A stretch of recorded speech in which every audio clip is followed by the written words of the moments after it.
സ്നേഹവർഷം. രചന ദേവലക്ഷ്മി. അവതരണം ഷാഹുൽ മലയിൽ. Editing Faisal C N Nooncheri. Saint Aloysius college, Kottayam. സമയം 3:45. കോളേജ് പാർക്കിംഗ് ഏരിയയിലേക്ക് ഒരു തസ്മാൻ ബ്ലൂ മെറ്റാലിക് കളർ ഡിഫൻഡർ വന്ന് ബ്രേക്ക് ഇട്ടു. കോളേജ് വിടുന്ന സമയമായതുകൊണ്ട് തന്നെ കുറച്ച് കുട്ടികളൊക്കെ അവിടെ ഇവിടെയായി പുറത്ത് കറങ്ങി നടക്കുന്നുണ്ടായിരുന്നു. എല്ലാവരുടെയും കണ്ണുകൾ പാർക്കിംഗ് ഗ്രൗണ്ടിൽ പറന്നിറങ്ങിയ ഡിഫൻഡറിൽ തന്നെ. കുട്ടികൾ പരസ്പരം നോക്കി എന്തോ അത്ഭുതം കണ്ടതുപോലെ എല്ലാവരുടെയും കണ്ണുകൾ മിഴിഞ്ഞു. അല്ല, അത്രയ്ക്കും ഉണ്ടല്ലോ ആ മുതല്. പെട്ടെന്ന് ഡ്രൈവിംഗ് സീറ്റിലെ ഡോർ തുറന്ന് ഒരാൾ പുറത്തിറങ്ങി. മുഖത്തിരുന്ന സൺഗ്ലാസ് ഊരി ടീഷർട്ടിന്റെ മുന്നിൽ തൂക്കിയ ആൾ ചുറ്റും കണ്ണോടിച്ചു. കാറിന് നോക്കി വെള്ളമിറക്കിക്കൊണ്ടിരുന്ന സുന്ദരികളും സുന്ദരന്മാരും പുറത്തിറങ്ങിയ ആളെ കണ്ട് വീണ്ടും ഞെട്ടി.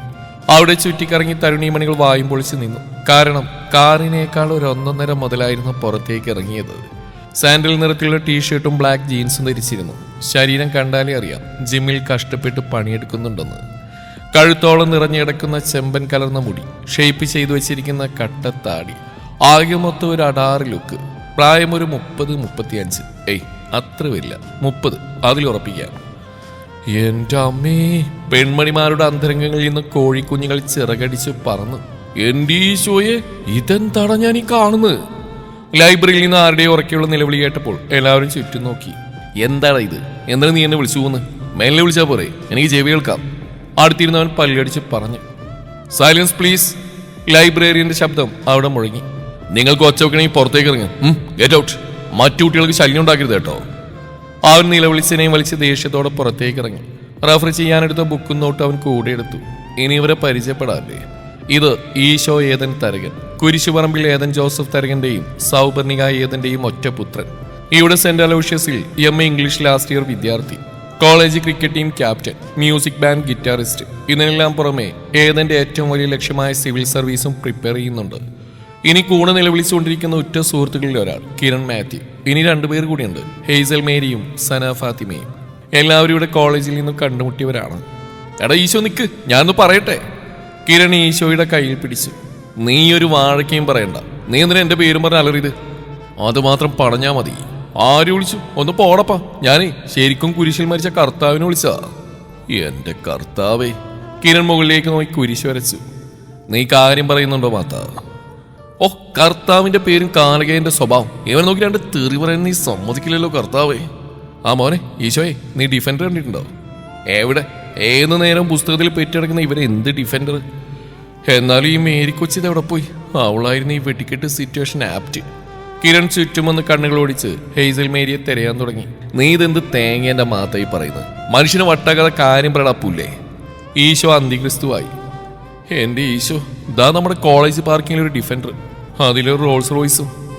എന്ത്? ഏതെങ്കിലും ഒന്ന് ഉറച്ചെടുക്കട കോപ്പേ. ഡിഫൻഡർ ആണോ അതോ റോൾസ് റോയ്സോ? എടാ മൈ, അത് വേണ്ട, മത്തങ്ങാത്തലയാ. ഡിഫൻഡറിലൊരു റോയൽ ലുക്കുള്ള ആരോഗ്യത്രിട്ട. എന്ത്? അല്ലടാ, എന്തോ പറയില്ലേ, ആരോഗ്യത്രിട്ട പാത്രമെന്നോ കാത്രമെന്നോ. എന്താണ്? പാത്രമല്ലടാ, പാതാളക്കരണ്ടി. ഈശോ പല്ലടിച്ചു. ആ അതന്നെ. അതെന്തോന്നാ കരണ്ടി? എന്റെ പൊന്നു മാത്ത, ആരോഗ്യ ദൃഢഗാത്രൻ. ആ, മലയാളമായതുകൊണ്ടാ. ഇംഗ്ലീഷാണ് ഞാൻ പൊരിച്ചേനെ, പിന്നെ നീ കരിച്ചേനെ. ആ, എന്തായാലും നിനക്ക് കാര്യം മനസ്സിലായില്ലേ? ഒരു മസിലുള്ള ഉണ്ണിമുതം വന്നിറങ്ങിയിട്ടുണ്ടെന്ന് നമ്മുടെ പാർക്കിങ്ങിൽ. അതും 1.5-2 കൂടിയ ഡിഫൻഡറിൽ. നോക്കണം, ഈ പെൺപിള്ളേരെല്ലാം ഓടുന്ന ആ ഉണ്ണിയേട്ടനെ കാണാനാ. നീ ഇവിടെ ഇങ്ങനെ മസിലും പെരുപ്പിച്ച് നടന്നോ? കണ്ട വരത്തൻ ചിമ്മന്മാരൊക്കെ പെണ്ണുങ്ങളെയും കൊണ്ട് പോകും. അല്ല, പറഞ്ഞിട്ടെന്താ, ദൈവം എറിയാൻ അറിയുന്നവരുടെ കയ്യിൽ കല്ലുതല്ലോ. നിന്റെ ഈ അഴകുഴമ്പ സൗന്ദര്യം ഉണ്ടായിരുന്നെങ്കിൽ ഞാൻ ഇവിടെ കിടന്ന് അഴിഞ്ഞാടിയനെ. കിരൺ വല്ലാണ്ടൊന്ന് വിശ്വസിച്ചു. പെട്ടെന്നാണ് ഹെയ്സൽ അവർക്കടുത്തേക്ക് ഓടി വന്ന്. ഓടിയുകൊണ്ട് തന്നെ അവൾ വല്ലാതെ അണക്കുന്നുണ്ടായിരുന്നു. ഈശോ, ഈശോ, മാതാ, അവിടെ അവിടെ മുഴുവൻ പറയാതെ അവൾ നിന്ന് കിതച്ചു. എന്റെ മേരി, നീ ആദ്യം ഒന്ന് ശ്വാസം വിട്. കിരൺ അവിടെ പുറത്തെട്ടി. നിങ്ങൾ വരുന്നുണ്ടോ? ദേ അലോഷ്യസിന്റെ പടകൾ മുഴുവൻ ആ പാർക്കിംഗ് ഗ്രൗണ്ടിലാ. അവിടെ അല്ലേ? ഓ പറയണ്ട, ഞങ്ങൾ അറിഞ്ഞു.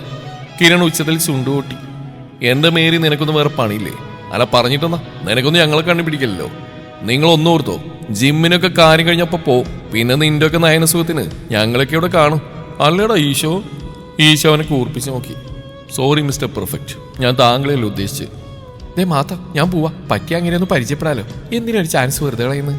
ഹെയ്സൽ വന്ന പോലെ തിരിച്ചോടി. പെട്ടെന്നാണ് ഈശോയുടെ ഫോൺ ബില്ലടിച്ച്. അവൻ ഫോൺ എടുത്തു. ഒരു നമ്പറാണ്.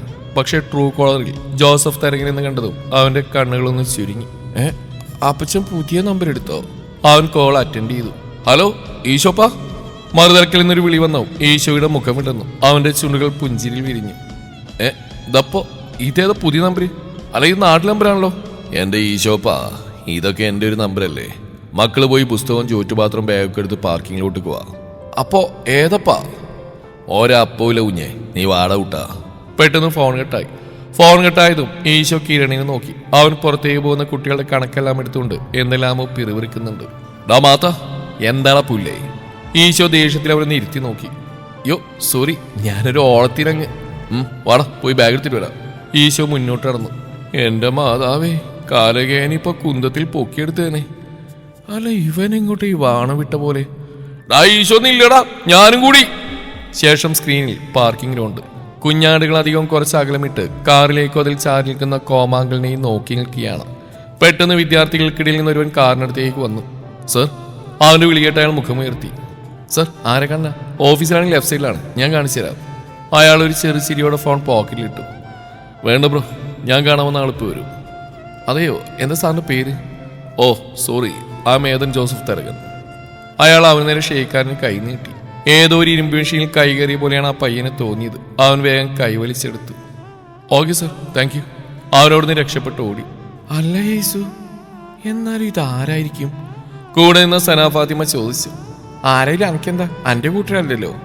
ഇതേ ഈ ഹേസുവിന്റെ മുതലാ. കണ്ടപ്പോ തന്നെ ഞാനത് ഉറപ്പിച്ചു. എനിക്ക് മറ്റേത് വന്നിടി. പടച്ചോനെ എന്ത്? സന ഹേസുവിനെ അടിമണി നോക്കി. അയ്യേജ് മ്ലേച്ഛത്തോടൊന്നും ചിന്തിക്കാതെ പാത്തു. ഞാൻ പറഞ്ഞതേ ലവ് അറ്റ് ഫസ്റ്റ് സൈറ്റ്. അതാ. യാ പടച്ചോനെ, ഞമ്മളങ്ങ് ഇല്ലാണ്ടായി. ആകും പ്രായതല്ലേ. നിന്റെ ഫൈസൽ കാക്കുനെ ഞാനൊന്ന് കാണട്ടെ. പെണ്ണ് വല്ലാണ്ടങ്ങ് വളർന്ന കാര്യമൊന്നും പറയണല്ലോ. ഹേസു പൊട്ടിച്ചിരിച്ചു. എന്നാലും ഇതാരാ? അവർ രണ്ടും വീണ്ടും മുന്നോട്ട് തന്നെ നോക്കി കുണ്ഠിതമണ്ഡരായി. പാർക്കിംഗ് ഗ്രൗണ്ടിലോട്ട് ഓടുന്ന ഈശോയുടെ ഒപ്പം എത്താൻ കിരൺ വല്ലാതെ ബുദ്ധിമുട്ടി. എന്റെ മുത്തപ്പ, ഈ കാലിന് എന്തൊരു സ്പീഡാ! ഇവന്റെ പെണ്ണും പിള്ള ഇരട്ട പറ്റിങ്ങനെ ഓടാൻ. അല്ല, ഇവൻ പാർക്കിംഗ് ഗ്രൗണ്ടിലോട്ടല്ലേ വെച്ചു പിടിക്കുന്നത്. ഓ, ആ ഉണ്ണിയേട്ടനെ കാണാനോ നാണം കെട്ടവർ ഓടുന്നുണ്ടില്ലേ? ഞാനില്ല. എല്ലാ കോന്തികളയാടെ വായിൽ നോക്കി നിൽക്കുന്ന കാണാനുള്ള ശക്തി എനിക്കില്ല മുത്തപ്പ. വർഷം 2 മരുന്നിന് പോലും നമുക്കൊരെണ്ണം. കിരൺ ഓട്ടം നിർത്തി നടപ്പായി. അല്ലേ വേണ്ട, ചെന്നില്ലെങ്കിൽ ആ കാലകേരെ തർജ്ജമ ചെയ്യാൻ പറ്റാത്ത ഭാഷ കേൾക്കേണ്ടി വരും. ഈശോ ഗ്രൗണ്ടിലെത്തുമ്പോൾ ഏതൻ കാറിന്റെ ബോണ്ടിൽ 2 കൈയും താങ്ങി ചാരി നിൽപ്പുണ്ട്. ഈശോയെ കണ്ടതും ഹേസുവും സനയും അടുത്തേക്ക് വന്നു. ആ നീ വന്നോടാ, നോക്ക് മോനെ നോക്ക്, എന്റെ വാരിയില്ലാതെ ഡിഫൻഡറും ചാരി നിൽക്കുന്നു. ഹേസു കാൽവിരിൽ കൊണ്ട് ചേനയും ചേമ്പും ഇന്ത്യയുടെ ഭൂപടമൊക്കെ വരച്ചു. ചിന്തത്ത് പിരാന്ത യേസു ഈ കാണിക്കണേ. നീ പൊടി പിരാന്തന്റെ ഫൈസൽ കാക്കൂന്. അതെ, എന്റെ അരിമണിയാ. ഈശോ കുട്ട, നീ ഒന്ന് മുട്ടിച്ചാടാ. അല്ല മാത്രെന്തി, അവനാ ഇക്കാര്യത്തിൽ ബെസ്റ്റ്. ഹേസു ഈശോ വന്ന വഴിയെ കണ്ണുകൾ പായിച്ചു. എന്റെ ഹേസു, ഇതാരാണെന്ന് അറിയാം നിനക്ക്? അറിയാം, എന്റെ സോൾമേറ്റ്. ഹേസു നാണം വാരി വിതറി. നിലത്ത് നിൽക്കടി പുല്ലേ, അവളുടെ ഒരു സോൾമേറ്റ്. അവർക്കടുത്തേക്ക് എത്തിയ കിരൺ അലറി. മാതാ, യു ടു. ഈശോ എല്ലാവരെയും കരപ്പിച്ചു നോക്കിയിട്ട് കാറിനടുത്തേക്ക് നടന്നു. ഏതപ്പാ? അവന്റെ ഉറക്കെയുള്ള വിളി കേട്ട് ഏതൻ നേരെ നോക്കി. തന്റെ നേർക്കായി നടന്നു വരുന്ന ഈശോയെ കണ്ട് ഏതൻ സന്തോഷത്തോടെ ഇരുകൈകളും വിടർത്തി. ഈശോ ഓടിച്ചെന്നയാളെ നെഞ്ചുകൂടി ചേർത്തു. ഏതൻ ഈശോയെ പൊക്കിയെടുത്ത് വട്ടം കറക്കി. എടാ മാതാ പാത്തു, ഞാൻ കാണുന്ന തന്നെയാണ് നിങ്ങൾ കാണുന്നേ. എന്റെ മേരി, ഞാനെന്തോ കാണുന്നുണ്ട്. നീ അത് കാണുന്നുണ്ടോ? പാത്തുവോ? എന്താടി നീ ഒന്നും മൊഴിയാത്തേ? എന്റെ മൊയന്തുകളെ, നിങ്ങൾക്ക് എന്തിന്ന് ബെഗിടാന്നിപ്പാ കളിച്ചു കൂട്ടണേ? ഷടപ്പ്! നിന്റെ കണ്ണൂർ ഭാഷ മനസ്സിലാക്കി വരാൻ കുറെ സമയം എടുക്കും. അതായിപ്പോ ഇല്ലാത്ത എന്തിന്ന് സമയം? അല്ല മാത്ത, വന്ന ജിമ്മിന് ഇവിടെ നിന്ന ജിമ്മിന് തമ്മിൽ ഒരു അമ്മ പെറ്റ അളിമാരെ പോലില്ലേ? ഇനി അവര് തമ്മിൽ വല്ല അവിഹിതവും. എന്താ മേരി കൊച്ചി ഈ പറയുന്നത്? നമ്മുടെ ഈശോ അത്രക്കാരൻ നെഹിഹേ. അവനെ അയ്യപ്പനെ പോലെയാ. ഏത്, നമ്മുടെ ബോട്ടണിയിലെ അയ്യപ്പദാസിനെ പോലെയോ? അല്ലടി, സാക്ഷാൽ അയ്യപ്പസ്വാമി. മനസ്സിലായില്ല. എടി, നമ്മുടെ ഈശോ അയ്യപ്പനെ പോലെ ബ്രഹ്മചാരിയാണെന്ന്. അല്ല, അയ്യപ്പസ്വാമി നിത്യബ്രഹ്മചാരിയല്ലേ? അതുപോലെയാണോ നമ്മുടെ ഈശോ? അതല്ല മേരി കൊച്ചെ, കെട്ടുന്നവരെയുള്ള ബ്രഹ്മചാരി. മൺകൂസുകളെ നിങ്ങളൊന്ന് നിർത്തുന്നുണ്ടോ? ഈ തൊല്ല വലിയ ഇടങ്ങാറല്ല ഈ കുരിപ്പുകളെ കൊണ്ട്. സന രണ്ടുപേരെയും നോക്കി ദേഷ്യപ്പെട്ടു. അയ്യോ, അവിടെ ഒരു ശുഷ്കാന്തി ഉണ്ടില്ലേ? കിരൺ പുച്ഛിച്ചു. നിങ്ങൾ വാ, നമുക്ക് ഈശോയെ പോയി ഒന്ന് മുട്ടാം. ചുളിവിൽ അങ്ങനെ കുറിച്ചൊന്നും അറിയാലോ. ഹേസു മുന്നോട്ടേക്ക് നടന്നു. കൂടെ സനയും മനസ്സില്ലാ മനസ്സോടെ കിരണും. ഈശോയെയും ഏതനെയും അപ്പോഴേക്കും മാറിയുന്ന കുട്ടികളൊക്കെ വളഞ്ഞിരുന്നു. ഈശോ, ഇതാരാ? പൊളിറ്റിക്സിലെ മാഷ് ചോദിച്ചു. ഇതെന്റെ. ഈശോ മുഴുമിക്കുന്നതിന് മുന്നേ ഏതൻ ഇടയിൽ കയറി. Hi friends, I am Ethan Joseph Tharakan. ഈശോയുടെ ബ്രദറാ. ഏതനൊരു കള്ളച്ചിരിയോടെ ഈശോയെ നോക്കി. ഈശോ ഏതനെ കണ്ണുറിപ്പിച്ച് നോക്കിയെന്നു. ഏതൻ അവനെ ഒറ്റക്കണ്ണിറുക്കി കാണിച്ചു. കൂടെ നിന്ന പെൺകുട്ടികളിൽ പലരും ഈശോയെ നോക്കി സൗഹൃദ ഭാവത്തിൽ പുഞ്ചിരിച്ചു. പാവ ഈശോ. അല്ലേ തന്നെ അവനെ എല്ലാ തരുണിമണികളുടെ ഒരു നോട്ടപ്പുള്ളിയാണ്. ഇനിയിപ്പോ ബ്രദറിനും കൂടിയുള്ള നോട്ടം ഒറ്റയ്ക്ക് നേരിടേണ്ടി വരും. എന്നാൽ കേട്ടതിന്റെ ഞെട്ടിലായിരുന്നു മാത്തിനും ടീമും. എടാ മാത്ത ബ്രദറോ? അതേതാ നമ്മളറിയാത്തൊരു ബ്രദർ? അല്ല, അവൻ ഒറ്റ മോനല്ലേ? പിന്നെ ഇതേതാ? ഹേസു വിരലിലെ നഖം മുഴുവൻ തിന്നൂർത്തു. അതാ ഞാനും ആലോചിക്കുന്നത്. അമ്മ മരിച്ചുപോയ അവൻ അപ്പം മാത്രമേ ഉള്ളൂ. പിന്നെ ഇവിടെ അവന്റെ ചാച്ചനല്ലേ ഉള്ളത്, അതായത് അപ്പന്റെ അച്ഛൻ. അവന്റെ അപ്പൻ രണ്ടില്ല, അതെനിക്കറിയാം. പക്ഷെ നമ്മളിതുവരെ കണ്ടിട്ടില്ലല്ലോ. ഇനി അവിടെ എങ്ങാനൊരു ചിന്ന വീട് സെറ്റപ്പ്. ഇനി അതിലെ പ്രൊഡക്റ്റ് വല്ലതും ആണോ വന്നിറങ്ങിയത്? ഏത് ഇതൊന്ന് പൊയ്ക്കേക്കരുന്നേ. ചിന്ന വീട് പോലും ഈശോയുടെ കുടുംബക്കാരൊക്കെ നല്ല ബൗസും വർഗത്തുള്ളവരാ. അത് ഓനെ കണ്ടാൽ തന്നെ തിരിയില്ല എനക്ക്. പാത്തു, നീ പിന്നെയും വാ തുറന്നോ? ചുപ്രഹോ, ഞാൻ പറയും, അപ്പൊ നീ മിണ്ടിയാ മതി. ഇല്ലേ ഞാനിപ്പോ ഫൈസിക്കാനെ വിളിക്കും. ഹേസുവിന്റെ ഭീഷണി കുമ്പിൽ സാധനം സുള്ളിയിട്ടു. ബസ്സോ ലോറിയോ എനിക്കൊന്നും അറിയില്ല. നിങ്ങൾ പോലെ തന്നെ ഞാനും ഈശോ കാണാൻ തുടങ്ങി. അവന്റെ ചാച്ചനെല്ലാം മറ്റാരും നമ്മളിതുവരെ കണ്ടിട്ടില്ലല്ലോ. ചിലപ്പോ ബ്രദറായിരിക്കും. നിങ്ങൾ നോക്കി, നല്ല ഷേപ്പല്ലേ രണ്ടുപേരും. ഒരമ്മ പെറ്റ അളിയന്മാരെന്ന് കണ്ടാ പറയൂ. അല്ലടി, ഒരമ്മ പെറ്റ മക്കള്. Sorry, grammar mistake. ക്ഷമിച്ചാണ് എന്റെ മേരി കൊച്ചേ. എന്തായാലും നിങ്ങൾ വാ, നമുക്ക് ചുള്ളിയുടെ ഒരു ട്രീറ്റ് ഒപ്പിക്കാം. കിരൺ അവളുമാരെയും കൂട്ടി ഈശോയുടെ അടുത്തേക്ക് ചെന്നു. ഏതന അവരെ കണ്ട് കുസൃതിയോടെ ഈശോയെ നോക്കി. ഏതപ്പാ? ഇതെന്റെ ഫ്രണ്ട്സാ. കിരൺ മാത്യു, ഹേസൽ മേരി, സന ഫാത്തിമ. ഏതന അവരെ നോക്കി പുഞ്ചിരിച്ചു. ഉയ്യോ, 14 രാവിച്ച പോലെ. ഹേസൽ കണ്ണുമിഴിച്ച് നോക്കി. അല്ല, എല്ലാവരുടെയും ക്ലാസ് കഴിഞ്ഞോ? കഴിഞ്ഞു, കിരൺ മറുപടി പറഞ്ഞു. അല്ല, ഞങ്ങളെന്താ വിളിക്കണ്ടേ? കിരൺ ചോദിച്ചു. തെറിയൊഴികെ ബാക്കി എന്തും വിളിക്കാം. ഈശോ വീണ്ടും ഏതനെ നോക്കി കണ്ണുരുട്ടി. അപ്പൊ മക്കൾക്ക് എന്താ പരിപാടി? നമുക്ക് പുറത്തേക്കൊന്ന് കറങ്ങി വന്നാലോ? ഏതൻ പറഞ്ഞു. കിരണും സനയും ഹേസും പരസ്പരം നോക്കി. അത് പിന്നെ ഞങ്ങളിവിടെ ഹോസ്റ്റലില്ല. അത് സാറില്ല, നിങ്ങളെ തിരിച്ചിവിടെ എത്തിക്കാം. അല്ലടാ ഈശോ? അപ്പൊ മാത്തനോ? ഞാൻ പിന്നെ ചേട്ടായി ഇവന്റെ വണ്ടിയില്ല, വരുന്ന പോകുന്നു. എടാ മാത്ത, ഇത്. ഈശോ ഇടയിൽ കയറി. പെട്ടെന്ന് ഏതൻ അവനെ തടഞ്ഞു. ദേ ഈശോപ്പ, ഇനിയെല്ലാം വണ്ടി കയറിയിട്ട് വാ മക്കളെ, നമുക്ക് അങ്ങോട്ട് ചലിക്കാം. എല്ലാവരും സന്തോഷത്തോടെ കാറിൽ കയറി. ഈശോ കോ ഡ്രൈവിംഗ് സീറ്റിലും ബാക്കി 3 പേരും പിന്നിലുമായാണ് കയറിയത്. കിരൺ വായും പൊളിച്ച് കാറിനുള്ളിലാകെ നോക്കിയാണ്. എന്റെ അമ്മച്ചി, എന്താ ഇത്? സന യേസുവിനെ നോക്കി എന്തോ പറയാൻ ശ്രമിച്ചു. ദേ പാത്തു, മനുഷ്യന് മനസ്സിലാവുന്ന ഭാഷ പറയണമെങ്കിൽ മാത്രം നീ നിന്റെ തൊള്ളർന്നാ മതി, ഇല്ലേ വേണ്ട. എന്റെ ദൈവമേ, ഇത് മനസ്സിലാക്കി വരുമ്പോഴേക്കും സമയം എത്ര എടുക്കും? അല്ലനെ, നീ നമ്മുടെ കണ്ണുകാരെ സ്വീപ്പാക്കുക. എന്നാണ് എന്റെ ഭാഷകളുടെ കുഴപ്പം? നമ്മളെ തൊട്ടാന്റെ പൊടി പോലും കിട്ടില്ല, കേട്ടിനാ? അവള് പേക്കിട്ട് പറയുന്നു. സനയിൽ കണ്ണൂരിന്റെ ഊഷ്മളതയും ഹരിതാഭയും നിറഞ്ഞു നിന്നാടി. എന്റെ ശിവനെ, ഇത് ഏത് ജില്ല? കിരൺ തലയിൽ കൈവച്ചു. എന്റെ പൊന്നു പാത്തു, നിന്റെ നാടിനെ കുറ്റം പറഞ്ഞല്ല, എനിക്കത് മനസ്സിലാവണ്ടേ? നീ ഇപ്പം പറഞ്ഞ തെറി പോലും എനിക്ക് മനസ്സിലായില്ല. പിന്നെ പ്ലീസ് മുത്തേ, എന്റെ പൊന്നല്ലേ. ഏജു സനയുടെ കവിളിൽ കുത്തി. ഓക്കെ, ഞാൻ ട്രൈ ചെയ്യാം. എനിക്ക് തിരിയണ പോലെ ഞാൻ പറയാം, ഓക്കെ? ബാത്തുടിയുടെ നാട് കണ്ണൂരാണോ? ഡ്രൈവ് ചെയ്യുന്നതിൽ ഏതും ചോദിച്ചു. ആദ്യ കാക്കു, കണ്ണൂര് പയ്യന്നൂര് കേട്ടിട്ടുണ്ടെങ്കില്? പിന്നെ കേട്ടിട്ടുണ്ട്. അത് ചേട്ടായി 2 വർഷമായിട്ട് ഞങ്ങളുടെ കൂടെ അവള്. പക്ഷെ എത്ര ശ്രമിച്ചിട്ട് ഇവിടെ ഭാഷ മാത്രം കിട്ടുന്നില്ല. പക്ഷെ കേട്ടിരിക്കാൻ നല്ല രസമാണ്, കിരൺ ചിരിയോടെ പറഞ്ഞു. ഇതെല്ലാം കേട്ട് ഈശോ പല്ലിയടിച്ചിരിക്കുകയായിരുന്നു. അവൻ കൈകൾ കൂട്ടിത്തിരുമ്മി ഉള്ളിൽ വന്ന ദേഷ്യമടക്കി. ഒരു കാക്കു, ഒരു ചേട്ടായി. ഓ ഏതപ്പാ? എന്താടാ പോനെ? വണ്ടി നിർത്ത്. എന്താന്ന്? വണ്ടി നിർത്താൻ. എന്തിന്? അപ്പാ വണ്ടി നിർത്താൻ.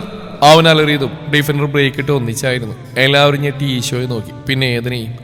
ഏതൻ മീശത്തുമ്പ് കടിച്ചു പിടിച്ചിരിക്കുന്നുണ്ട്. പാവം, പുറകിലിരിക്കുന്ന 3 എണ്ണത്തിനൊന്നും മനസ്സിലായില്ല. പന്തം കണ്ട പെരിച്ചാഴികളെ പോലെ 3 മിഴിച്ചു നോക്കി. എല്ലാവരും പുറത്തേക്ക് ഇറങ്ങി. ഈശോ പുറകിലേക്ക് നോക്കി പറഞ്ഞു. എടാ പൊട്ട, പുറത്തേക്ക് ഇറങ്ങാൻ. ആ. കിരൺ പുറത്തിറങ്ങി, കൂടെ സനയും ഹേസും. ഈശോ ഏതനെ നോക്കി. അവിടെ ഇപ്പോഴും ചിരിയാണ്. ഏതപ്പാ? ഞാൻ ഇറങ്ങണം. ഒന്ന് ഇറങ്ങുന്നുണ്ടോ അപ്പാ? Okay dear. Ethan seat belt ഇടി പുറത്തിറങ്ങിയതും ഈശോയും പുറത്തിറങ്ങി കാറിന്റെ ഡോർ അടച്ചു. അവർ പുറത്തിറങ്ങിയപ്പോൾ 3 എണ്ണം ലോകം തിരിയാത്ത പോലെ മിഴിച്ചു നിൽപ്പുണ്ട്. ഡാ മാത്ത, ഇതാരാണെന്ന് എനിക്കറിയോ? ഈശോ ഏതനെ ചൂണ്ടി ചോദിച്ചു. ആ, നിന്റെ ചേട്ടായി അല്ലേ? മോളെ പാത്തു, നീ പറ. ഇത് നിന്റെ കാക്കുവല്ലേ? I mean your brother. Okay Hesu, നീ ചോദിക്കണ്ട, ഞാൻ പറയാം. നിന്റെ ഇച്ചായൻ. ഇനി ചേട്ടായിന്നോ കാക്കുന്നോ നിനക്ക് ഇഷ്ടമുള്ള പോലെ വിളിക്കാം. ഇത് ചോദിക്കാനാണോ ഈ പരിപാടിയിൽ പടക്കം പൊടിച്ച് നീ വണ്ടി നിർത്തിയത്? ഈശോ ഒന്നും മിണ്ടാതെ ഏതനെ വലിച്ച് അടുത്ത് നിർത്തി. ഇനി നോക്ക്. ഏതൻ ഈശോയെ അരയിൽ കൂടി ചുറ്റിപ്പിടിച്ചു. എന്ത് നോക്കാൻ? കണ്ടാൽ തന്നെ അറിയില്ലേ നീ ചേട്ടായുടെ അനിയനാണെന്ന്. കിരൺ ഈശോയെ നോക്കി പൊച്ചിച്ചു. ഏതൻ പൊട്ടിച്ചിരിക്കാൻ തുടങ്ങി. എടാ പൊട്ടന്മാരെ, ഇത് ഏതൻ ജോസഫ് തരകൻ. അത് പറഞ്ഞല്ലടാ മരക്കഴുതേ. എന്നാ എന്റെ പേര് എന്താടാ ബുദ്ധിമാനെ? അത് ഈശോ ഏതൻ തരകൻ. അതിനിപ്പം ഈശോ മൂന്നെണ്ണത്തിനെയും സൂക്ഷിച്ചു നോക്കി. എന്റെ ഈശോയെ! പെട്ടെന്നാണ് ഒരലർച്ചയും ഒരു വീഴ്ചയും. ആരാ ആരാ? നമ്മുടെ ഹേസ്. ഹല്ലേലൂയാ, സ്തോത്രം. ദാ അവൾക്ക് കാര്യം മനസ്സിലായി. കിരണും സാനി അപ്പോഴും കാര്യം അറിയാതെ മെഴിച്ചിരുന്നു. എന്റെ കർത്താവ്, ഇങ്ങനത്തെ മരപ്പാഴികളെയാണ് ഞാൻ കൂടെ കൊണ്ട് നടക്കുന്നത്. എടാ മാത്തു പാത്തു, ഇതാണ് ഏതൻ ജോസഫ് തരകൻ, അതായത് എന്റെ അപ്പൻ. ഏതൻ വീണ്ടും പൊട്ടിച്ചിരിച്ചു. അപ്പനോ? അപ്പനല്ല, ഈശോയുടെ സ്വന്തം അപ്പൻ. എന്റെ ഈശോയെ! എന്താടാ, നിന്നെയല്ലേടാ ശരിക്കും കർത്താവിനെ വിളിച്ച? സന അപ്പോഴും രണ്ടുപേരെയും സൂക്ഷ്മമായി നിരീക്ഷിക്കാൻ തിരക്കിലായിരുന്നു. എന്താ പാത്തു, ഇപ്പോഴും ഞാൻ പറഞ്ഞ എനിക്ക് വിശ്വാസമായില്ലേ? വിശ്വസിക്കണം എന്നൊക്കെ ഉണ്ട്, പക്ഷെ ഈ മീട്ടത്ത് നോക്കി, സോറി മുഖത്ത് നോക്കി എങ്ങനെയാ അപ്പാന്നൊക്കെ വിളിക്കുക? സന തലയിൽ കൈവച്ച് കാറിലേക്ക് ചാരിയിരുന്നു. ഈശോ നിലത്തേക്ക് ഊർന്നിരുന്ന ഹേസുവിനെ പൊക്കിയെടുത്ത് കാറിൽ ചേർത്ത് നിർത്തി. കുറച്ചു സമയം കഴിഞ്ഞപ്പോഴാണ് മൂവർക്കും ശരിക്കും സ്ഥലകാലബോധം ഉണ്ടായത്. മൂവര് ഏതനെ തന്നെ തുറിച്ച് നോക്കിക്കൊണ്ടിരുന്നു. കിരൺ തന്നെയാണ് മൗനം വെടിഞ്ഞത്. അല്ല, ചോദിക്കുന്നുണ്ടൊന്നും തോന്നരുത്, ശരിക്കും എത്ര പ്രായമുണ്ടെങ്കിൽ? 41. ഏതനാണ് മറുപടി അറിഞ്ഞത്. അപ്പൊ എത്ര വയസ്സിലായിരുന്നു കല്യാണം? 18 വയസ്സല്ലേ? ഈശ്വര, പാവം പിള്ളേരുടെ ജീവിതം ഞെട്ടാൻ കിടക്കുന്നേ ഉള്ളൂ. ഞാനും ഇവന്റെ അമ്മ സൗപർണിക ഒരേ നാട്ടുകാരായിരുന്നു, ഒരേ പ്രായം. അവിടെ പേരിട്ടൊരു നായത്തറവാട്ടിൽ ഇളമുറക്കാരിയായിരുന്നു അവൾ. തീരെ ചെറുപ്പം മുതൽ അറിയുന്ന ഞങ്ങൾ ഇഷ്ടത്തിലായത് ആരും അറിഞ്ഞില്ല. എൻ്റെ 18ാമത്തെ ജന്മദിനത്തിൻ്റെ അന്ന് അവളെ കാണാൻ ക്ഷേത്രത്തിൻ്റെ അടുത്തുള്ള ഇടവഴിയിൽ ഞാൻ കാത്തുനിന്നു. അടുത്തടുത്ത് നിന്ന് സംസാരിച്ചുകൊണ്ടിരുന്ന് ഞങ്ങൾ അവിടെ വലിയ മകൻ കാണുകയും അവളെ പിടിച്ചു വലിച്ച് വീട്ടിലേക്ക് കൊണ്ടുപോവുകയും ചെയ്തു. അന്ന് രാത്രി ഞാൻ ആ തറവാട്ടിൽ കയറി. അവൾ പറഞ്ഞനുസരിച്ച് ഒരു ഊഹം വെച്ച് അവളുടെ മുറി ഞാൻ കണ്ടുപിടിച്ചു. ആരും കാണാതെ അവളുടെ മുറിയുടെ ജനാൽക്കെത്തി എനിക്ക് കാണാൻ കഴിഞ്ഞ് മർദ്ദിച്ചാവശ്യമായി കിടക്കുന്ന എൻ്റെ സൗപർണികയായിരുന്നു. അവളെ ആ വിധത്തിൽ അവിടെ ഉപേക്ഷിച്ചു പോകാൻ എനിക്ക് മനസ്സ് വന്നില്ല. എനിക്ക് ഉറപ്പായിരുന്നു ഞാൻ തിരികെ പോയാൽ അവരവളെ കൊല്ലുമെന്ന്. അങ്ങനെ എല്ലാവരും ഉറങ്ങിക്കഴിഞ്ഞ് ഒരു വിധത്തിൽ ഞാൻ അവളെ പുറത്തെത്തിച്ചു. പിന്നെ ഒന്നും നോക്കിയില്ല, നേരെ വീട്ടിലേക്കാണ് കൊണ്ടുപോയത്. അപ്പച്ചനും അമ്മച്ചിയും ഒന്നും പറയാതെ ഞങ്ങളെ കുരിശുപറമ്പിൽ തറവാട്ടിലേക്ക് കൈപിടിച്ച് കയറ്റി. പിറ്റേ ദിവസം തന്നെ എന്നെ കൊണ്ട് അവളുടെ കഴുത്തിൽ മിന്നിയിട്ടിച്ചു. പക്ഷേ കർത്താവിന് ഞങ്ങളുടെ തീരുമാനത്തോടെ എന്തോ എതിർപ്പുണ്ടായിരുന്നു. അടുത്ത മാസം തന്നെ അവൾ അമ്മയാൻ പോകുന്നു എന്നുള്ള വാർത്തയാണ് അറിഞ്ഞത്. ഒത്തിരി സന്തോഷമായിരുന്നു ഞങ്ങൾ ഇരുവർക്കും. പക്ഷെ എല്ലാത്തിനൊടുവിൽ ഇവൻ എൻ്റെ കയ്യിൽ തന്നിട്ട് എൻ്റെ പെണ്ണ് പോയി. മോനെ നോയിക്കൊള്ളുന്ന ഇച്ഛായെന്നാണ് അവൾ അവസാനമായിട്ട് പറഞ്ഞത്. അന്നു മുതൽ കഴിഞ്ഞ 2 വർഷം മുമ്പ് വരെ ഇവൻ എൻ്റെ ചെറുകിനടിൽ തന്നെയായിരുന്നു. നിങ്ങൾ ചോദിച്ച ചോദ്യം ഞങ്ങൾ ഇരുവരും ഒരുപാട് തവണ കേട്ടിരിക്കുന്നു. അല്ലടാ ഈശോയെ? ഈശോ നിറഞ്ഞ മിഴികൾ ഷർട്ടിന്റെ കോളറിലൊപ്പി ഏതനെ ഇറുക്കി കെട്ടിപ്പിടിച്ചു. കണ്ടു നിന്ന മൂവരുടെയും മിഴികൾ നിറഞ്ഞിരുന്നു. കുറച്ചു സമയം വീണ്ടും മൗനമായി മുന്നോട്ട് നീങ്ങി. മതിയടാ, നല്ലൊരു ദിവസമായിരുന്നു, ആകെ കൊള്ളായി. അല്ലടാ പിള്ളേരെ? പോട്ടെ, എല്ലാവരും വിട്ടോളാം. നിങ്ങൾ വണ്ടി കയറി, നമുക്ക് എന്തെങ്കിലും കഴിക്കാം. ഏതൻ പറഞ്ഞതും എല്ലാവരും വണ്ടിയിൽ കയറി. എന്നാലും എൻ്റെ അപ്പ, ഞങ്ങളെങ്ങനെയാ സുന്ദരമായ മുഖത്ത് നോക്കി അപ്പാന്ന് വിളിക്കുന്നത്? കിരൺ ചോദിച്ചു. എന്നാ പിന്നെ നീ അങ്ങനെ വിളിക്കണ്ടാ മാത്ത. ഞാൻ പറഞ്ഞ ശരിയല്ലടി മേരി. കിരൺ തലയിരിച്ച് യേസുവിനെ നോക്കി. അവൾ അപ്പോഴും ചെറിയൊരു ചമ്മലോടെ ഇരിക്കുകയായിരുന്നു. പെട്ടെന്ന് കിരൺ പൊട്ടിച്ചിരിക്കാൻ തുടങ്ങി. എന്റെ യേസു, നിന്റെ അരിമണി വയ്യായി. യേസു അവന്റെ കാലിൽ നിന്ന് ഉള്ളിപ്പറിച്ചു. ഒന്നും മിണ്ടാതിരിടാ പുല്ലേ, എൻ്റെ ഇടയ്ക്ക് ഇനി ഏതൊരു പോലീസുകാരിക്കും ഒരു അബദ്ധമൊക്കെ പറ്റും. നീ അറിഞ്ഞറിഞ്ഞു, ഇനി മറ്റുള്ളവരെ കൂടി അറിയിക്കാതെ തെണ്ടി. എന്നിട്ട് കിരണിന് ചിരിർത്താൻ പറ്റിയില്ല. എന്താ മാത്ത, എന്താണ് കാര്യം? ഏതൻ ചോദിച്ചു. ഏയ് ഒന്നുമില്ലപ്പാ, ഏത് ചമ്മലോടെ പറഞ്ഞു. അത് കേട്ട് കിരൺ വീണ്ടും പൊട്ടിച്ചിരിച്ചു. നീ എന്താ വിളിച്ച്? അപ്പാന്നോ? ഒന്നുകൂടെ വിളിച്ച് അലവരാതി. ഏയ്സ് അവൻ നോക്കി പല്ല് കടിച്ചു പൊട്ടിച്ചു. എന്താണെന്ന് പറ മക്കളെ. ഏതൻ. അതിലപ്പ അപ്പനെ കണ്ട സമയത്തിൽ ഇവിടെ ഉണ്ടല്ലോ ഈ മേരി അപ്പന് വേണ്ടി വരവിരിക്കുകയായിരുന്നു. ഈ പെടക്കോഴിയുടെ അരിമണി അപ്പനാണ് പോലും. അരിമണി വേസ്റ്റായി. കിരണിന്റെ പറച്ചിൽ കേട്ട് ഏതനും ഈശോയും പരസ്പരം നോക്കി ചിരിച്ചു. അത് പിന്നെ നിങ്ങൾ രണ്ടുപേരെയും കണ്ട അപ്പനും മോനാണെന്ന് ആരെങ്കിലും പറയൂ? മനുഷ്യന് മനസ്സിലാവണ്ടേ? പിന്നെ സ്വാഭാവികമായിട്ടും കാണാൻ കൊള്ളാവുന്ന ആരെ കണ്ടാലും ഒന്നും നോക്കില്ല അപ്പ, അത്രേ ഉള്ളൂ. എന്തായാലും ഇത് വല്ലാത്തൊരു ടിസ്റ്റായി പോയി.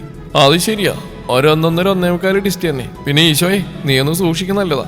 മിക്കവാറും നമ്മുടെ കോളേജിൽ നിന്ന് തന്നെ നിന്റെ അപ്പനുള്ള ആപ്ലിക്കേഷൻസ് നീ കൈപ്പറ്റേണ്ടി വരും. നിനക്ക് അഭിമാനിക്കാം, സ്വന്തം അപ്പനുള്ള പ്രണലേഖനം വായിച്ച മകൻ എന്നുള്ള രീതിയിൽ. കാലം നിന്നെ തങ്കലിപികളാൽ രേഖപ്പെടുത്തിയോടാ, തങ്കലിപികളാൽ. കിരൺ നാടകീയമായി പറഞ്ഞു. എന്നാലും എൻ്റെ അപ്പ ജിന്നെ വല്ലാത്തൊരു ഇടങ്ങേറിലാക്കി ലേശ സമയം. സന അപ്പോഴും ഇടയ്ക്കിടെ ഇരുവരെയും നോക്കുന്നുണ്ടായിരുന്നു. അന്ന് ദിവസം എല്ലാവരും അടിച്ചു പൊളിച്ച് ആഘോഷമാക്കി മാറ്റി. രാത്രി അപ്പൻ്റെ മടിയിൽ കിടക്കുകയാണ് ഈശോ. ഈശോ പറ, എന്തിനാ പെട്ടെന്ന് വിളിച്ചു വരുത്തിയത്? അപ്പച്ചനോട് ചോദിച്ചപ്പോൾ നീ പറയുന്ന പറഞ്ഞ്. അപ്പ എന്താടാ, അപ്പനൊരിക്കലും അമ്മയെ മിസ് ചെയ്തിട്ടില്ലേ? എന്തപ്പം നിനക്ക് അങ്ങനെ തോന്നല്? പറയപ്പാ. ഉണ്ടോയെന്ന് ചോദിച്ചാൽ എനിക്കറിയില്ല. നിന്റെ അമ്മയും ഞാൻ 1 വർഷം പോലും തേച്ച് ജീവിച്ചില്ല. ശരിക്കും പറഞ്ഞാൽ 11 മാസം.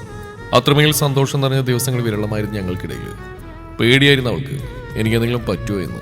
അത്രയ്ക്ക് ദുഷ്ടന്മാരായിരുന്നു അവളുടെ വീട്ടുകാർ. നിന്റെ വരവോടെ എല്ലാം മാറുമെന്നാ പാവം കരുതിയത്. പക്ഷേ നിന്നെ നോയിക്കൊള്ളണം എന്നുള്ള ഒറ്റ വാക്കാ എന്നെ ഇതുവരെ കൊണ്ടെത്തിച്ച്. ഏതെങ്കിലും ദീർഘമായി നിശ്വസിച്ച്. അപ്പാ ഞാനൊരു കാര്യം പറഞ്ഞ അപ്പം കേൾക്കുമോ? എന്താടാ ചെക്ക? അത് പിന്നെ ഞാനൊരാൾ കണ്ടുവച്ചിട്ടുണ്ട്. ആരാടാ? ഹേസു ആണോ? എന്തായാലും നിനക്ക് ചേരും നന്നായിട്ട്. ദേ ഏതപ്പാ, മിണ്ടാതിരുന്നോ? അവളെന്നെ നല്ല സുഹൃത്ത് മാത്രമാണ്. ഞാൻ പറഞ്ഞിട്ടില്ലേ എനിക്ക് 2 ലക്ഷങ്ങളുണ്ടെന്ന്? അത് കഴിഞ്ഞിട്ട് മറ്റെന്തുള്ളൂ. അല്ല, അതിലൊന്ന് മാത്രമല്ലേ എനിക്കറിയൂ, സിവിൽ സർവീസ്. അടുത്ത് നീ ഇതുവരെ പറഞ്ഞിട്ടുണ്ടോ? ചോദിക്കുമ്പോൾ പറയാൻ സമയമായിട്ടില്ലെന്നല്ലേ പറയാറ്. സമയമായി മോനെ ഏതപ്പാ. ആണോ? എങ്കിൽ പറ. അതാ ഞാൻ പറഞ്ഞേ, ഒരാളെ ഞാൻ കണ്ടുപിടിച്ചെന്ന്. ഏതെങ്കിലും മിഴികൾ കുറുക്കി ഈശോയെ നോക്കി. നീ എന്താടാ പറഞ്ഞു വരുന്നത്? വളരെ നിസ്സാരം. അപ്പന് ഞാനൊരു കല്യാണം കഴിപ്പിക്കാൻ പോകുന്നു. ഈശോ! അലറണ്ട, ഞാൻ തീരുമാനിച്ചതാ. ഇനി അതിലൊരു മാറ്റമില്ല. ഇനിയെങ്കിലും എനിക്കൊരു അമ്മയുടെ സ്നേഹം കിട്ടണം. ഈശോ, ക്ലീഷേ ഡയലോഗ് പറയുമ്പോൾ വേറൊന്ന് മാറ്റിപ്പിടിക്ക്. അയ്യടാ, അവൻ അമ്മയുടെ സ്നേഹം വേണം പോലും. വിശ്വസിക്കുന്ന എന്തെങ്കിലും പറയടാ ഏതെന്റെ മോനെ. എന്റെ ഏതപ്പാ, എനിക്ക് വയ്യ നിങ്ങളെ കാക്കൊത്താതെയും പരുന്തറാഞ്ചാതെയും നോക്കാൻ. 4 മാസം കഴിഞ്ഞാൽ UPSC എക്സാമാ. അതിനുമ്പ് കെട്ടിടക്കണം. എനിക്ക് വയ്യ ഒറ്റയ്ക്കിരുന്ന് പഠിക്കാൻ. അതിന് ഞാൻ കെട്ടണോടാ കഴുതേ. പിന്നില്ലാണ്ട് ഇടയ്ക്കിടയ്ക്ക് കോഫിയും ജ്യൂസൊക്കെ കൊണ്ടുവന്ന് തരാൻ എനിക്കിവിടെ പെണ്ണും പെടക്കോഴിയൊന്നുമില്ലല്ലോ. അതുകൊണ്ട് നമുക്കെല്ലാവർക്കും അറിയുന്ന മനസ്സിലാക്കുന്ന ഒരാളെ ഞാൻ കണ്ടുപിടിച്ചിട്ടുണ്ട്. ഡാ ഈശോയെ, ഇത് വേണോടാ? ഇത്രയും നാളും കെട്ടാൻ തോന്നിയിട്ടില്ല. ഇനിയിപ്പോൾ ഈ പ്രായത്തിൻ്റെ കാര്യം താൻ പറയണ്ടോടോ അപ്പ. അതിന്ന് ഞാൻ കണ്ടതാണല്ലോ. അല്ലെങ്കിൽ തന്നെ ഇനി മുന്നോട്ടിങ്ങനെ പോയ അപ്പന് എനിക്കൊരു വലിയ വെല്ലുവിളിയാവും. അത് ഞാൻ സമ്മതിക്കില്ല. അതിനുമുമ്പ് അപ്പനെവിടെയെങ്കിലും ഒന്ന് തളക്കണം. അപ്പാ. ഏതപ്പാ? എന്താടാ? ആളാരെന്നറിയണ്ടേ? നീ പറഞ്ഞോ, ഞാൻ കേൾക്കുന്നുണ്ട്. നമ്മുടെ ഡോക്ടറില്ലേ? ഏത്? ഒന്നും അറിയാത്ത പോലെ. ഈശോ, എനിക്ക് ദേഷ്യം വരുന്നുണ്ടേ. എൻ്റെ അപ്പ നമ്മുടെ ഡോക്ടർ അന്നാമറിയൻ ജോൺ, കത്രീനാമച്ചിയുടെ സ്വന്തം ഡോക്ടർ. അപ്പനും അമ്മയും ആക്സിഡന്റ് മരിച്ചതിന് ശേഷം കിട്ടുന്നില്ല എന്ന് പറഞ്ഞ് നിൽക്കുമല്ലായിരുന്നു. ഒരു ദിവസം ഞാൻ ചോദിച്ചു, അന്നാമയ്ക്ക് എനിക്കൊരു കൂടപ്പിറപ്പിനെ തരാനൊക്കെ വന്നു. പാവം. ഏതപ്പാ? അതിനാദ്യമൊന്നും മനസ്സിലായില്ല. വയസ്സ് 10-35 ഉണ്ടെന്നേ ഉള്ളൂ. ഡോക്ടറാണെങ്കിൽ ആളൊരു പൊട്ടിയാന്നേ. പിന്നെ ഞാൻ നമ്മുടെ കത്രിയാമച്ചയെ കൊണ്ട് പറയിപ്പിച്ചു. പൊടിക്കുറച്ച് കണ്ണീരും സെന്റി അന്ന കുറിച്ച് ഫ്ലാറ്റ്. എൻ്റെ ഈശോയെ, എന്നെയാണോ അത് ഒറിജിനൽ ഈശോയാണോ? ഒറിജിനലിനെയാടാ. ഞാൻ വിചാരിച്ചു എന്നെയാണെന്ന്. ചെകുത്താനെ, നിന്നെയല്ല. എടാ കള്ള കഴിവേറി. അപ്പൊ കുരിശുംപറമ്പിലെ മൂത്ത കാർന്നവനും പെണ്ണുപിള്ളയും കൊച്ചുമോനൊക്കെ ചേർന്ന് വിരിച്ച വലയാലിയോ? അല്ലപ്പാ, ഞാൻ ഈ കാര്യം ചാച്ചനോടും വല്യമ്മച്ചിയോടും പറഞ്ഞു. അപ്പൊ അവര് സമ്മതിച്ച് കൂടെ നിന്നുള്ള സത്യ. അത്രയേ ഉള്ളൂ. അപ്പാ, എനിക്ക് വയ്യ പാപ്പന് ഇതുപോലെ ഒറ്റയ്ക്ക് കാണാം. എടാ മോനെ, എനിക്ക് നീയില്ലടാ. അതുപോലെ പോരാ. അപ്പം സമ്മതിക്കണം. എൻ്റെ ആഗ്രഹമാണ്. ഏതിനെ സമ്മതിച്ചില്ലെങ്കിൽ രണ്ടാമത്തെ ആഗ്രഹം ഞാൻ വേണ്ടെന്ന് നോക്കും. കർത്താവാണേ എൻ്റെ അപ്പൻ ഏതിനാണേ സത്യം. എനിക്കില്ല അപ്പാ അപ്പൻ്റെ ഒരു കുഞ്ഞിക്കാല് കാണാനുള്ള ആഗ്രഹം. കേട്ടിട്ടില്ലേ, മക്കളൊരാഗ്രഹം പറഞ്ഞാൽ പറ്റുവാണെങ്കിൽ നടത്തി കൊടുക്കണമെന്ന്. ഈശോപ്പാ, ഒരു ഈശോപ്പനും ഇല്ല. എടാ പൊന്നുമോനെ, അന്ന സത്യത്തിൽ സമ്മതിച്ചോ? എപ്പോഴേ സമ്മതിച്ചു. അപ്പൊ രണ്ടും കൽപ്പിച്ച പുന്നാര മോൻ. അതേ പുന്നാര അപ്പാ. ശരി, ഇപ്പൊ എന്റെ കുഞ്ഞ് കിടന്നുറങ്ങാൻ നോക്ക്. ഇന്നിനി കല്യാണം കഴിക്കാൻ സമയമില്ലല്ലോ. അതുകൊണ്ട് കുഞ്ഞിക്കാല് കാണാനൊക്കില്ല. നാളെ എല്ലാവരോടും ആലോചിച്ചിട്ടൊക്കെ പോരെ? Okay daddy. ഈശോ ഏതിനെയും ചുറ്റിവരിഞ്ഞ് ഉറക്കത്തിലേക്ക് വീണു. അപ്പോഴേക്ക് അവന്റെ ഉള്ളിൽ ഒരു കല്യാണ ഘോഷം ഉയരുന്നുണ്ടായിരുന്നു. അപ്പനു വേണ്ടി മകൻ നടത്തുന്ന കല്യാണ മാമാങ്കം.